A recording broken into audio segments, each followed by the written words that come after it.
Hello, folks. How y'all doing today? This is Lonzo, the Godfather of West Coast Hip Hop and the editor of the Hub City Legend newspaper in the city of Compton. Me and my partner Kevin Collins started a new program, and it's based around mental health. It's called CLA. This is our second episode. We did one last week. If you haven't seen it, check out my YouTube channel or even my Facebook page. And today, Kevin brought us a guest. Kevin, I'm gonna give you the authority to introduce our guest today, Doc. Go right ahead. Oh man, you got me nervous now because I don't want Bree to get mad at me. But this is Brena Robinson. She is with the YWCA, what I'll do is I'll let Bree give us more insight in regards to what she does at YWCA. Go for it. All right. Thank you, Kevin. Thank you, Lonzo, for giving me the opportunity to be on your TV show. My name is Brena Robinson, and I work for YWCA, Greater Los Angeles. And what I do is I work in the Sexual Assault Crisis Program.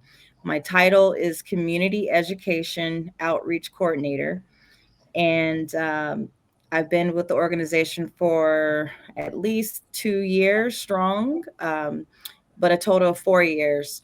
And that's what I'm here. I'm here to talk about sexual assault crisis and to provide resources. I'm gonna say this because it's been a subject of mine.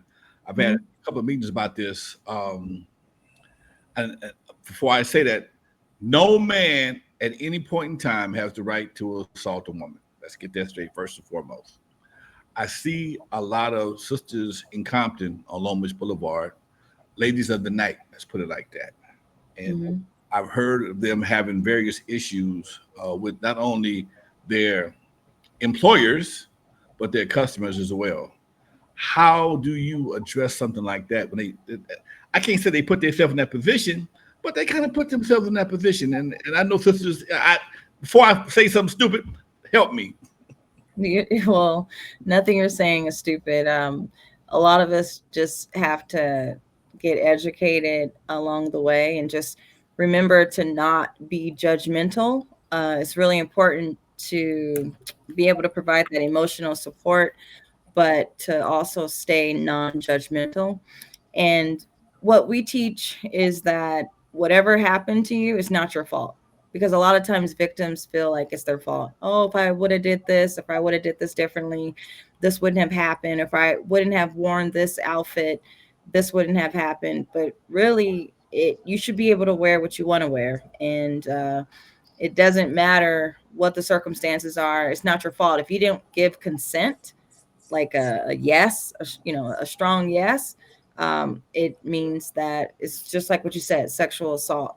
And we just want people to know, like, you're not alone. So that's what I do. I go around giving presentations to employers because it does happen in the workplace. And it does. Sorry, my dogs are barking. But it happens everywhere. And it's like 80% from people that are not strangers in your life, people that you actually know. I've heard that before. I've definitely heard that before. Now, how do you address working girls? I mean, I understand they're out there advertising, and I say this in no disrespect, but when you're out there fishing, when you fishing and you throw your line in the water, you don't know what kind of fish you're gonna pull on that line. And that being said, that way, when you out there trying to attract men, you don't know what kind of mentality of a man you're attracting, and I can't say you put yourself in that position, but you kind of it makes it hard. Again, before I say something stupid, it's just really difficult. I understand no means no. I understand all that, but it's just I would rather just see them not in that position. It would be a lot easier for a man, because from a man's perspective, we like what I want to say. We know it's wrong, but we understand why you did it. Okay, and I know that's the Chris Rock joke. Okay, we know it's wrong, but I understand what happened. So in that situation, is there anybody else that can be held responsible for that situation? I understand we do a lot of things we're not supposed to do, but sometimes, is there at any point in time, are there any mutual responsibility? Uh, well, when you said working girls, you're talking about prostitution, right? Yes, yes. Okay, so a lot of times, a lot of people do prostitution because you want to make some money for your family or just for survival reasons. And then there's also human trafficking where you are like forced to get out on those streets. It could be your parents, selling sex, Mm. like basically selling sex with you for money. There's a lot of different reasons. But also when you're out there on the streets, eventually a lot of times it leads to other things like you're on drugs. Drugs were provided to you, alcohol was provided to you, a lot of things just to keep you um like keep you like, I don't know the right word, but just to kind of keep, it's a power and control Okay. situation at all times. It's all about power and control. But human trafficking, as you know, is when you're not paid the amount that you were supposed to be getting paid at all. But there's also strippers, there's prostitution, there's all kinds of forms of sexual assault, sexual harassment, um, a lot. But at that point, to answer your question, whose fault is it? Hmm. To me, that's like the same way of asking, like, how long will it take for you to get out of your situation? And we have people that call the hotlines all the time that want to get out of a situation. And I'm talking about human trafficking or a relationship, because sometimes it's your partner. You can be sexually assaulted in a relationship, and then Hmm. sometimes people call in, and it could be a situation with a truck driver, where the whole situation is always vulnerability. Like, you need money, you don't have a job, you you know it could be anything. The person that you're with, the perpetrator, has the power of the Hmm. account. You have to ask for the money. um I'm trying to tell you some situations without breaking confidentiality of the calls, I but understand. I understand. I mean, I've had people come and talk to me in the grocery store. Like, they just came to me and started talking to me about their situations and had no idea where I worked or what I do. But I think, I don't want to jump the gun with your questions, but I think the hardest part is to call and to follow through. That, to me, I've seen as very hard. People, that's the hardest part, to actually, like, when someone else is on the other end, to stay on the phone and tell your story or say the help that you need. That's like been the hardest thing. You know, And I've had situations in my personal life. First of all, I can't stand to see a woman being abused by anybody, mhm, and I've put on my Superman suit because I've had family members that was being handled roughly by their spouses. I put on my Superman suit, mhm. fly over there like Clark Kent, and the first thing they say is, "Don't hurt him." I gotta go. Don't hurt him. Don't hurt him. Wait a You're minute. You talking crying? about the victim, right? Saying don't hurt the abuser. Everybody crying. You crying. You got a black eye. The victim, the kids is crying, and the first thing you say to the rescuer is, "Don't hurt him." Now I got Bree, I'm go sorry ahead. to cut you off, Alonzo. That's a good question. Mhm. What are some strategies that we can utilize when we get caught up in those type of situations where we see somebody getting abused and they seem to want to protect the perpetrator? Right. What are some things that we can strategy we can use to overcome that obstacle? Okay. Well, something that I recently learned is to, this was really hard. What I recently learned is, like, we can't, like, name call what we're seeing. Like, we see it as domestic violence, but if the actual victim, survivor, whichever title, well, there is a significance of each title, but you have to, that's where the consent goes into play. Like, the actual individual has to identify what it is, because we may look at it as domestic violence, which it is, but that particular person in the relationship of that situation may call it something else. So you have to like meet an individual where they're at. We can't like jump the gun and be like, hey, you need help. You're gonna do this and this and this, and you're gonna come here. Cause then now you're the one in power. It's a Mm. power and control uh cycle. So you have to empower the individual by allowing that individual, especially when they're over a minor age, to be able to say what their needs are, what they want. They may not have said to you yet that I need you, I need your help. I need a place to stay. Can you help me? They may just be like, I just need to know like when I call you, you'll answer or whatever it is. But our empathy plays a big role in our what we do, but we have to allow that individual to say exactly what they need help with. I know that sounds crazy. It sounds so crazy. I gotta But say, I experienced something personally one time, and it totally blew me away. And if it hadn't been for a witness sitting right there listening to this woman tell me this, I people would have called me a lie. Me and my witness, we're actually cousins. He was mhm, at my house. Me and my girl got into, it was a while ago, got into an argument. And one thing I've never done, I've never laid hands on a woman in my life in any that's kind of great. violent manner, whoever. Okay, I can say that with a straight face. And she told me, she looked me in the face. She told me with all her passion and sincerity, "You don't love me. You ain't never hit me." Mm-hmm. I Yeah, was it's blown. conditioning. I It was can be. Mm. totally blown away. Say what? You don't love me. You ain't never hit me. Oh yeah. I mean that to me is more like a Kevin speak on that because it's a lot of conditioning. There's people they're like put hands on me and grab me like you're raping me. Like there's people out there that like stuff like that. It can be some sort of trauma that has How do you know lied. when you not, how do you know when you making somebody happy and or getting set up? That's where the problem comes in at. You think this, I watch SVU. Okay. She told me to choke her. She told me to slap her around. Here I am now in handcuffs.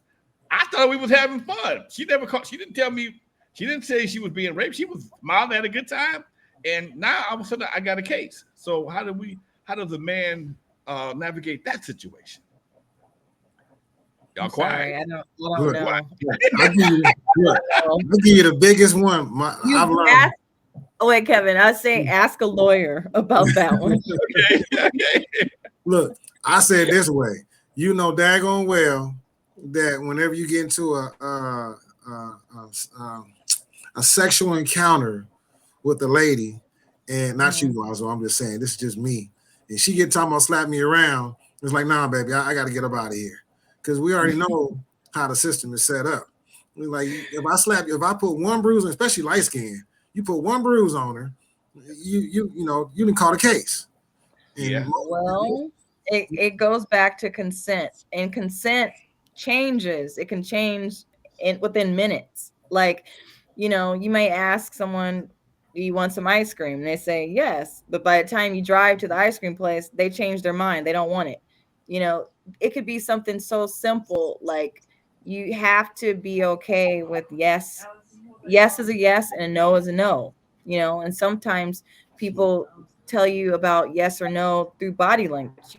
It can be really challenging, but I think we all need to like focus on understanding consent.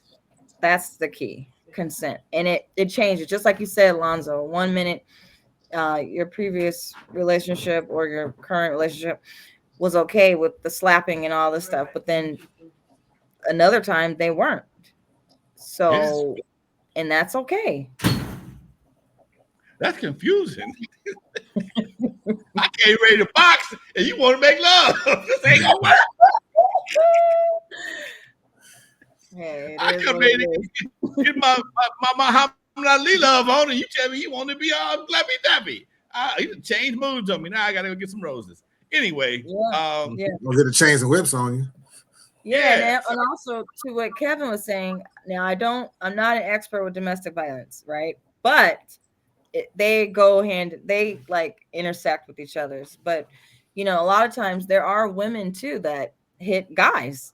They hit yes, guys, and if you're conditioned to being slapped around as a kid, it's probably not a big thing. I don't know. I mean, I have an idea, but I'm not a counselor, so I I gotta, can yeah. I can chime in on that one, because we come on, we Okay. Kevin. we teach about domestic violence. What's the funny, not funny, but a lot of times, like you said earlier, Bree, is conditioning. The child may have grown up in a household where the father beat on the mother or the mother beat on the father. It could be vice versa. And the Mhm. child was raised in an environment where they thought that was normal. So Mm, Right. when they get into when they get into their own relationships, then they say, "Well, my daddy used to slap my mom upside her head, so I should better slap you upside your head." Now, mind you, get with a woman who ain't with that, and he might mess around, get him a Layla Ali, he slap her, and next thing you know, he going yeah, about 3-4 rounds looking like Mike Tyson after he gets done.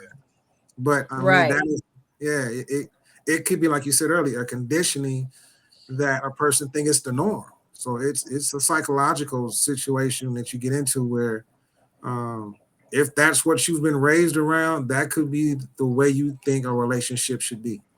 so Right. And the great, oh, sorry, Lonzo. I go was ahead, just gonna Kevin, say, go ahead. the great thing about what you're saying, Kevin, is yes, there's a lot of conditioning, especially on that subject, but a lot of subjects. And the great thing about it is we all have a opportunity to reprogram ourselves, like we can break the cycle. Just because your grandmother died of diabetes doesn't mean you have to die of diabetes. Maybe we have to change how we eat. We need to change.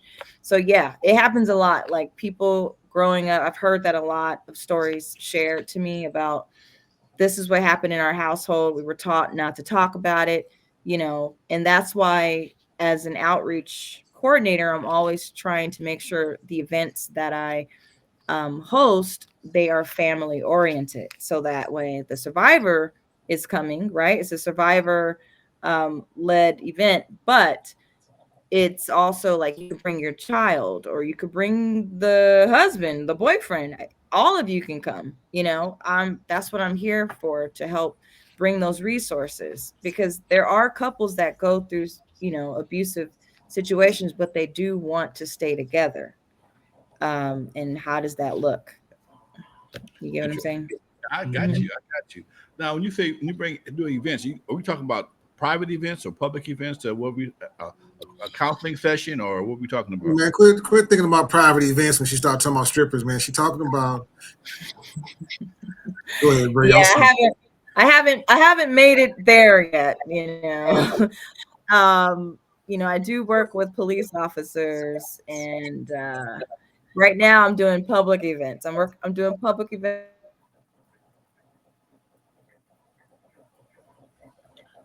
Bring you froze up. She froze up. There you go. There you go. Just a little bit. That's okay. Oh, okay. Well, You I got a was good saying, picture. You all right? okay, I do have public events. They're at usually I try to have them at our rape crisis centers so people are more familiar with where they can get services. And the services that we offer are counseling, case management, advocacy. We also do court accompaniment. Like if you need an advocate to be with you at the court to file a restraining order, especially if it is sexual assault related, but there was some domestic violence happening as well. Like we help with that. And I do a lot of healing arts activities like candle making, flower crown making, Hmm. pottery, a lot of different things, using a lot of essential oils. And I try to align that with a PowerPoint presentation to make it fun but educational. So you're learning at the same time. Um, but yeah, everything's complimentary, which is great. And we also provide self defense classes. So I Okay. definitely, want let's people to talk know about about that. that self-defense class. Now, what you teach them? Karate, aikido, what judo? What you teaching them? I teach them empowerment to let them know that you can use your body as your weapon. And it's not about going full strong fight to fight, right? But it's more like, let me help provide you some techniques that can help you escape. It can help you get away from a situation. It's not a guarantee, but it can be helpful. So I usually am teaching about where the weakness, like the weak areas are of a human body. Mm, And we do some practice techniques. It's basically the shortest session I do is a 2 hour session. I have a whole team. It's not just me, it's a whole team that are, certified and ready to go, ready to teach. you know what? It sounds like to me, brothers gonads is in jeopardy on this conversation right here. This is not a good. This is not a good look for the twins. Okay, this could be pretty painful. There's only a hand. Well, there's several points, but there's always one they go for first. Okay, the neutralize. Uh-huh. Okay, and I can. Yes. I'm already cringing over here just listening to you talk. You ain't said nothing specific yet, but I understand what you're saying. Go ahead, dear. Yeah. Yes, Question. and also like we also teach like scenarios, situations. Okay. Like if you're in your car, if you're someone comes from the behind you, or a lot of different things. It's a lot. It's fun, but it's only fun right now, because it hasn't happened. But the whole goal is to walk out confident and more prepared and more aware of your surroundings. That's key Is for there me. an age? Is there an age limit in regards to ladies and young ladies who can actually come to your classes?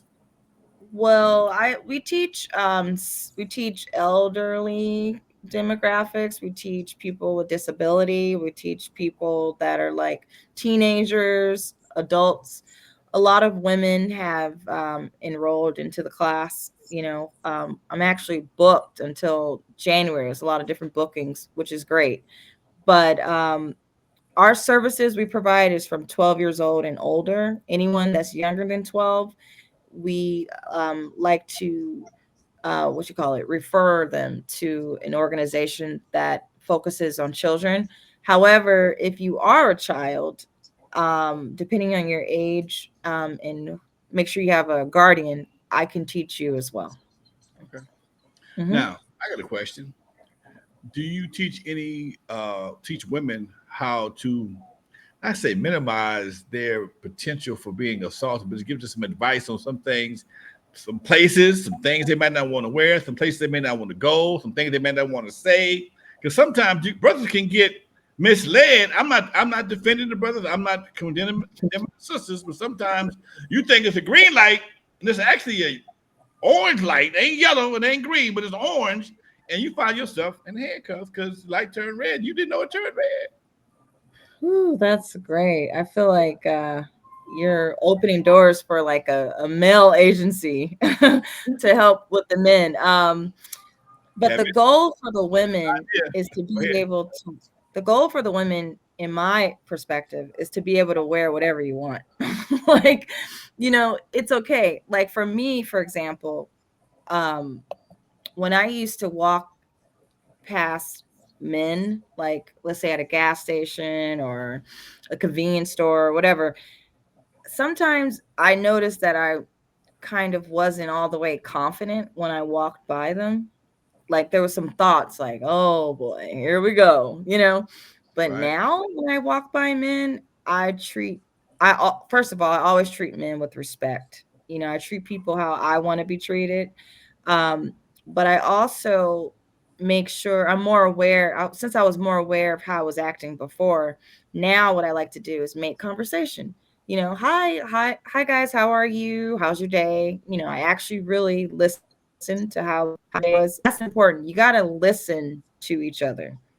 That's really important. Listen, because if we listen more to each other, we would be more aware of like what you said. Even though she's wearing this or she's smiling a lot and showing me like she's flirting, you know, let me try to listen, like ask. It's okay to ask. Like ask before you assume that this is what she wants to happen. Before, ask just to be safe. Like, is it okay if I give you a kiss?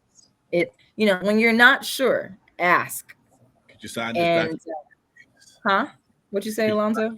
you sign this document, please? I'm asking for a kiss. I need you to sign this No, document. No. no. Let me get the camera and film you. Make sure you said yes. No, no. You know what, Brena? I'm kidding. I have a different perspective. Well, not different perspective. I have a different experience. I'm one of the few guys that you may have known. I used to run a male strip club, so I've Okay. had different situations, scenarios that I've experienced. That was like, I want to side with the guy, but I know he's wrong. But babe, you come here, you get this guy all your money, and then you got the girls who's hanging out, and he looking at the girls and the money that you gave him, and you telling him eyes up here. Why did you put them down there if you want me to look at your eyes? You should have did something different. And I've had to break up arguments, and I was like, from a male perspective, from a management perspective, I understand I have to defend her at all times, okay, at all costs. But as a man, I'm like, you should, if you had worn something, a turtleneck, he wouldn't be worried about looking at your breast. So, it's just, being I hear that you. I've had to defend. I had to break up situations that were avoidable, and I think that's the key word here, avoidable. And if you can do something to avoid the situation, well, like my daddy always said, just because you can don't mean you should. That's all I'm saying. That's what I'm saying. Just because you can don't mean you should. And sometimes people, men and women, put themselves in situations that they're not going to win no matter what happens. So you might as well stay away from it. Anyway, go ahead. See, what are we taught in grade school, or I think elementary? Keep your hands to yourself. Okay. Uh-oh. Bree froze on us again. It's a good picture. Yeah. Thank God you're freezing on a good picture. You're always freezing on a good picture. Yeah. Yeah, I know when I freeze, I'll be looking all crazy and stuff. The camera likes her. Yeah. She's gonna come back in just a second, folks. I don't want you to touch me, or I don't. You have to listen to that and challenge it. Huh? Oh no, you were froze for a second. That's all. You had froze for a second. We're just you just disappeared. Then she left. Me and you for a minute now, Doc. I guess so, huh? Yeah, my shit went out. Hold on, there I am. We both left at the same time. Hopefully there she go. There she back. There she go. They're back with All a big right. smile on top of that. That's a good thing. Okay. What I'm saying in a nutshell, Lonzo and Kevin, it doesn't matter what she's wearing. It doesn't matter if she's wearing nothing. Okay. Oh, you froze on us again, and you said nothing, and that just took a whole thought to my brain. Yeah. Internet. Why did you freeze on saying nothing? Okay.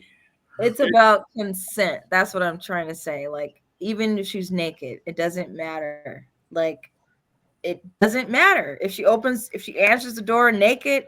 It doesn't give anyone the right to come and start touching on her. That's hard to fathom, but it's hard to fathom. Yeah, but it's where we're at. We got to do it. You would think if you saw somebody open a door like that, you would think that there would be a green light someplace in the building. Okay, I don't see a red light with butt naked at the front door. I'm trying to understand how are you naked at the front door and there's not some green in my life? Okay, again, consent is mandatory, but I would think it would definitely be some green lights going off somewhere in this building. Brothers would think that. Or some baby oil getting splashed all over the place. There you go. I wasn't even gonna go there with the baby oil. See.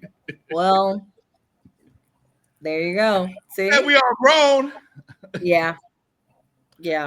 All jokes aside, I totally get what you're saying, Donna. I just like having a good time when I do a show, bring a little levity to it because it just makes it go. And time is going by fast. We already at a half hour, whether you realize it or not. Oh wow, that's great. Okay. We got 5 seconds left to a half hour. Bree, tell them where they can find you at, darling. Okay, everyone that's listening out there, you can find me. If you're on Instagram, look up the Robinson team. The Robinson team is my personal Instagram platform, but it's great to connect with me there because I'm always, displaying what I'm working on, events that you can attend, and that way we can stay connected. I'm also on Facebook and LinkedIn, but I think it's best to find me on Instagram. Okay. My email address, do you want me to share my email address? Please. Okay. My email address is my first name, Brena, period, Robinson at YWCA.GLA.org. All right. Okay. And Kevin, where can we find you at, Doc? Oh, you want to find me? People want to find me? Well, I guess so, huh? Of course. All right, well, you can find me on Instagram. It's Kevin R. Collins Sr. I don't have an email address. Well, I do, but I don't like giving it out. But you can. I don't have a website either. But you can always find me on Facebook. You can find me on Instagram. You can also find me on TikTok. That old dude. A lot of people see me up there, and you can always link up with me. All right. Well, folks, thank you for the information. We're going to share it. I'm going to send you a link of this interview. You can share it with anybody you need to. Let's get the word out. Let's save some lives, keep people healthy, and let's get this mental health in order, folks. All right? All right. Thank you. you. All right, Kevin. I see you when I see you, Doc. Thank Yes, you, sir. All right, Kevin. Stay up.